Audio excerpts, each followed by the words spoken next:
Students, इस video में हम अल्काइंस के एसिडिक कैरेक्टर के बारे में पढ़ेंगे।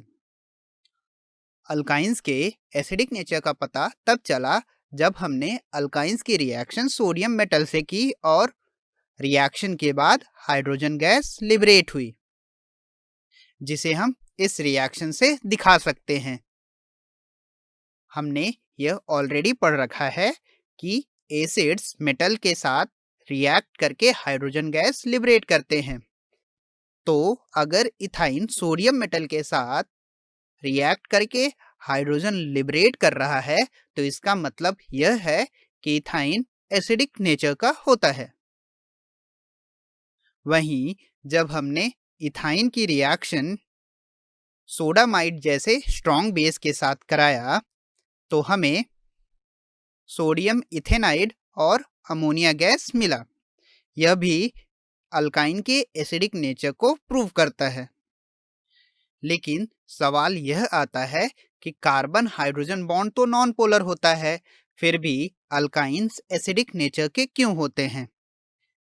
तो अगर हम अल्काइन के स्ट्रक्चर को देखें तो इसमें कार्बन कार्बन के बीच में ट्रिपल बॉन्ड है, यानी कि दोनों कार्बन्स sp हाइब्रिडाइज्ड कार्बन होते हैं और sp हाइब्रिडाइज्ड कार्बन में s कैरेक्टर 50% होता है, जिससे कि कार्बन की इलेक्ट्रोनेगेटिविटी काफ़ी ज़्यादा बढ़ जाती है और यह आसानी से H+ आयन लूज करके एसिडिक नेचर शो कर सकता है।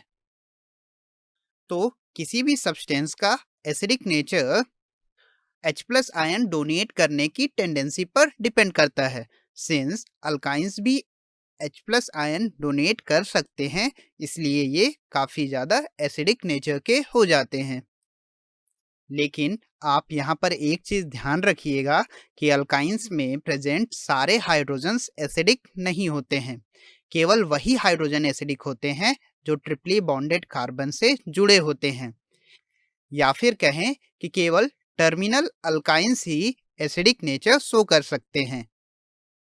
एग्जाम्पल के लिए अगर हम इथाइन की बात करें तो इथाइन में 2 हाइड्रोजन ऐसे हैं जो ट्रिपली बॉन्डेड कार्बन से जुड़े हैं, तो ये दोनों हाइड्रोजन्स एसिडिक हाइड्रोजन होंगे। तो अगर हम इनकी रिएक्शन सोडियम मेटल से करें तो ये एक एक करके H+ आयन के फॉर्म में बाहर निकल सकते हैं और हमें मोनो और disodium ethanoate as a product देते हैं। वहीं अगर हम प्रोपाइन का एग्जाम्पल लें तो प्रोपाइन में केवल एक ही हाइड्रोजन ऐसा है जो ट्रिपली बॉन्डेड कार्बन से जुड़ा है, तो यहाँ पर केवल एक ही हाइड्रोजन एसिडिक हाइड्रोजन होगा और यह केवल एक ही सोडियम एटम के साथ रिएक्ट करके सोडियम प्रोपाइनाइड बना पाएगा। अगर हम इसकी फर्दर सोडियम मेटल के साथ रिएक्शन कराते हैं तो यहाँ पर कोई रिएक्शन नहीं होगी, क्योंकि अब कोई भी एसिडिक हाइड्रोजन सोडियम प्रोपाइनाइड में प्रेजेंट नहीं है।